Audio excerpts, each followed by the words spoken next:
Capítulo 1297.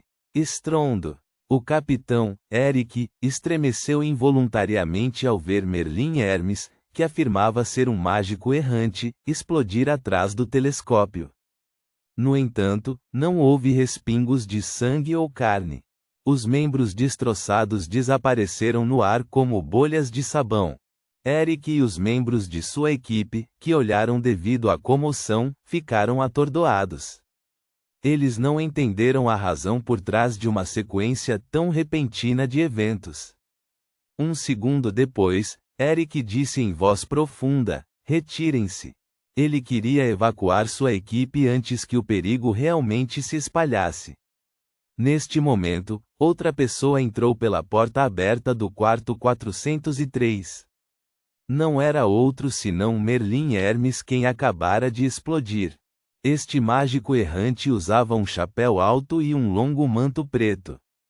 Como se nada tivesse acontecido, ele falou com Eric e com os membros de sua equipe. A raiz do problema realmente vem daquele telescópio. Enquanto falava, Klein foi até a varanda e bateu no telescópio com a mão direita. Outro estrondo soou quando o telescópio de repente se quebrou em pontos metálicos de luz que emitiram um fedor fétido de gás preto azulado. No momento em que a névoa branco-acinzentada apareceu, o fedor desapareceu e a sala voltou ao normal. O que exatamente aconteceu? Eric se forçou a esquecer a morte da outra parte e perguntou com cautela. Como capitão de equipe e bastante experiente, ele tinha alguns palpites sobre a veracidade do assunto. O principal objetivo de perguntar era buscar confirmação. Klein sorriu e disse, simplificando: o telescópio sofreu uma mutação por algum motivo, fazendo com que o dono da sala visse algo que não deveria ter visto. Se você quiser entender mais detalhes, você só pode procurar pistas por conta própria. Eu também não tenho muita certeza. Eric assentiu levemente e lançou seu olhar para os membros de sua equipe, sinalizando-lhes para continuarem a investigação. Depois de uma série de trabalhos, Eric disse a Merlin Hermes: não sobraram muitas pistas na sala. Só podemos confirmar algumas coisas. Primeiro, John é um residente local e serviu no exército durante a guerra. Parece que ele teve alguns problemas mentais como resultado. 2. Foi um astrônomo amador. No final da guerra, ele se juntou a uma organização acadêmica conhecida como Associação de Pesquisa Celestial, mas não obtivemos nenhuma informação sobre esta organização. Terceiro, John estava procurando a maneira de ver o verdadeiro cosmos. Ao mencionar a palavra cosmos, Eric fez uma pequena pausa, como se tivesse recebido um aviso dos altos escalões da Igreja da Meia-Noite. Ele se juntou a uma organização conhecida como Associação de Pesquisa Celestial após o fim da guerra. Procurou a maneira de ver o verdadeiro cosmos. Klein combinou esse conhecimento com sua experiência e tinha um certo nível de confiança no assunto. Ele assentiu e disse: você deveria saber que o cosmos significa perigo. Você não pode nem tentar entender. Vamos denunciar este caso ao arcebispo o mais rápido possível e classificar a Associação de Pesquisa Celestial como uma organização perigosa, disse Eric como se estivesse falando com um superior do Falcão Noturno que não estava diretamente encarregado dele. Klein não respondeu enquanto caminhava até a porta e suspirava. Na verdade, a guerra realmente tem um impacto irreversível em todos os aspectos. Após a queda do deus do combate, a barreira já em ruínas estabelecida pelo Primordial perdeu partes de seu apoio. Quanto à deusa da noite eterna, ela ainda não obteve controle total das singularidades correspondentes. Quanto a se tornar uma imemorial, quem sabe quanto tempo isso levará. Sob tais circunstâncias, a intrusão das deidades exteriores neste mundo se aprofundará naturalmente. Isto combinou-se com os danos que muitas pessoas comuns sofreram com a guerra. Klein suspeitava que, durante o período subsequente de reconstrução após a guerra, muitos cultos que se relacionavam com as diferentes divindades exteriores ou cosmos apareciam secretamente em Loen. Se ele permitisse que eles espalhassem sua fé e tentassem várias tentativas arriscadas, o apocalipse seria definitivamente antecipado. Ao suspirar, saiu do quarto 403. Sua figura ficou borrada, ficando transparente até desaparecer. Em um hotel perto da rua Priya, Klein, que já havia se mudado há muito tempo, pegou o café que estava à sua frente e tomou um gole. Aproveitando que ainda era cedo, saiu mais uma vez e pegou uma carruagem até os arredores da cidade costeira de Constante. Havia um cemitério. As tábuas de pedra estavam eretas como uma pequena floresta.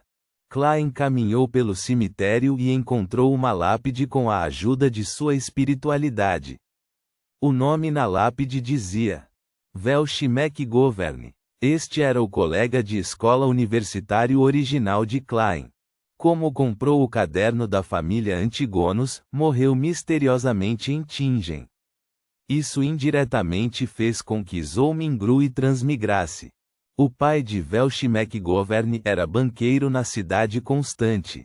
Ele gastou dinheiro para trazer o cadáver de seu filho de volta para sua cidade natal e enterrou-o neste cemitério.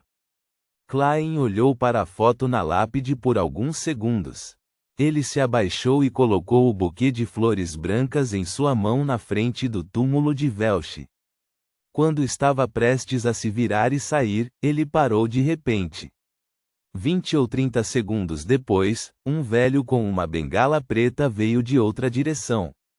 Klein o reconheceu e sabia que ele era o pai de Welsh. Ele era o banqueiro do condado de Midshire, que certa vez convidou ele e seus colegas de escola para uma refeição suntuosa. No entanto, em comparação com alguns anos atrás, este senhor envelheceu significativamente. Ele era originalmente um cavalheiro de meia-idade muito enérgico, mas agora seu cabelo estava meio branco. Havia muitas rugas em seus olhos, boca e testa. Quem é você? O pai de Welsh olhou para o estranho diante do túmulo. Ele perguntou, confuso e cauteloso. Klein suspirou e disse: Senhor McGovern, sou amigo de Welsh. Acontece que passei pela cidade Constante recentemente. O pai de Welsh assentiu levemente e disse em voz profunda: ele é uma pessoa muito sociável. Conheço apenas alguns de seus amigos. Suas palavras foram uma tentativa de explicar por que ele não convidou Klein para o funeral e o quanto ele sentia muito. Klein não disse mais nada enquanto olhava em volta e dizia: há algo em que você precise de ajuda? Ou você tem algum desejo que deseja realizar? Espero poder lhe fornecer alguma força. O pai de Welsh olhou em volta e sorriu amargamente. Você pode permitir que todos os mortos aqui se levantem novamente? Não é impossível, mas serão diferentes do que você tem em mente. Klein suspirou e balançou a cabeça. Então você pode permitir que Constante retorne ao seu estado original? O pai de Welsh perguntou com um sorriso amargo. Sem esperar pela resposta de Klein, ele suspirou e continuou: não há necessidade de fornecer ajuda. Eu posso alcançar o que é possível sozinho. Se for impossível, então só posso orar às divindades. Enquanto falava, o banqueiro passou por Klein e caminhou até a lápide de seu filho. Ele se abaixou e largou o buquê de flores brancas. Klein olhou para suas costas e murmurou para si mesmo: vou tentar o meu melhor.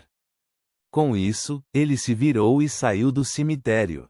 Reticências. Cidade Constante, num bar com estilo que remete ao século anterior. Um homem vestindo uma jaqueta grossa carregou sua cerveja e caminhou até uma tábua de madeira ao lado do balcão do bar. Ele tentou encontrar um emprego de meio período com base nos avisos colados nele. De repente, ele viu uma missão estranha. Eu sou um repórter. Quero reunir todos os tipos de histórias de pessoas diferentes. É melhor que você tenha experimentado isso pessoalmente. A remuneração que posso oferecer é para satisfazer o seu desejo de reparar e reconstruir a sua casa gratuitamente. Tenho recursos suficientes neste aspecto. Merlin Hermes. O homem subconscientemente franziu a testa. Ele sentiu que esse pedido era muito estranho, como se fosse uma brincadeira. Você consegue ler? Um homem magro que estava sentado ao lado da tábua de madeira aproveitou a oportunidade para perguntar. Poucos clientes deste bar eram alfabetizados. Mesmo que quisessem encontrar um emprego ou aceitar as comissões correspondentes, a maioria das pessoas não conseguia entender os avisos na placa de madeira, e o barman só conseguia se lembrar dos poucos com os salários mais altos. Como resultado desta situação, o homem magro e fraco confiou nos termos comuns de Loen que aprendeu nas escolas gratuitas para fornecer a interpretação correspondente por 1/4 centavo. Era assim que ele ganhou a vida. O homem balançou a cabeça, indicando que entendia. Ele apontou para o pedido de Merlin Hermes e disse: "Isso é real?" "Sim. Aquele repórter está sentado naquele canto, aquele que usa um chapéu muito alto." O homem magro e fraco apontou-lhe com entusiasmo a direção correta. O repórter havia prometido a ele 1/4 centavo para cada pessoa que o indicasse. O homem que segurava a cerveja ficou em silêncio. Depois de hesitar por 10 segundos, caminhou até a esquina e encontrou o repórter chamado Merlin Hermes. Você realmente vai me ajudar a reconstruir minha casa?" Ele perguntou preocupado. Klein apontou para os documentos na pequena mesa redonda e disse: "Podemos assinar um contrato." "Não há necessidade. Mesmo se você fornecer alguns materiais, ainda ficarei muito satisfeito." O homem sentou-se em frente a Klein e disse com bastante cautela: "Não tenho uma história muito comovente." "Contanto que seja real o suficiente." Klein assentiu levemente em encorajamento. O homem olhou para baixo e olhou para a mesa. "Sou nativo de Constante e costumava ter um emprego decente. Comprei uma casa com terraço na rua Maré Baixa. Mais tarde, a guerra estourou. Minha casa ficou em ruínas durante um dos bombardeios. Meu filho mais velho, a criança que acabou de entrar na escola primária, foi enterrado lá dentro. Não tivemos escolha a não ser alugar 1/4 de 2/4 até que os feisacianos ocupassem Constante. Eles arrastaram minha esposa e ela nunca mais voltou. Há algum tempo, alguém me pediu para identificar o cadáver dela. Eu nem consegui reconhecê-la. Ela estava tão podre que você nem chamaria de cadáver. Porém, nos bolsos de suas roupas ainda havia nossa antiga conta de água. Quando ela ainda estava no apartamento alugado, sempre sentia falta da nossa casa. É o mesmo para minha filha mais nova. Não tenho muito dinheiro agora e mal consigo sustentar minha vida, mas desejo reconstruir aquela casa aos poucos. Para ser honesto, não gosto de contar aos outros sobre meu infortúnio. Prefiro ficar em silêncio. Mas se eu realmente conseguir ajuda com os esforços de reconstrução, então poderei. Klein segurou papel e caneta e fingiu anotar. Ele assentiu gentilmente e disse: "Seu desejo se tornará realidade. Espere por mim amanhã em frente às ruínas daquela casa na rua Maré Baixa." Ao mesmo tempo, ele empurrou uma nota de $1. "Isto é para suas bebidas. Por minha conta." Os olhos do homem piscaram. Ele parecia querer recusar, mas no final ainda pegou o dinheiro. No dia seguinte, depois de mandar sua filha mais nova para a escola da igreja, ele caminhou pela rua familiar até a conhecida rua Maré Baixa e viu aquela casa familiar. A chaminé, as janelas, a porta e as ervas daninhas nas paredes não tinham mudado em nada. Era tão familiar, como se sua linda dona fosse abrir a porta no segundo seguinte e levar as 2 crianças para dar as boas-vindas ao pai. O homem ficou atordoado, incapaz de acreditar que isso era real. No entanto, mesmo que fosse uma ilusão, ele estava disposto a abraçá-la. Reticências. Depois de vários dias, Klein, que havia realizado uma série de desejos semelhantes, abriu a janela do hotel e estalou os dedos na leve neblina da manhã. Em uma área da cidade com vista para Constante, o pai de Welch acordou por hábito devido aos sonhos com o filho e a família mortos.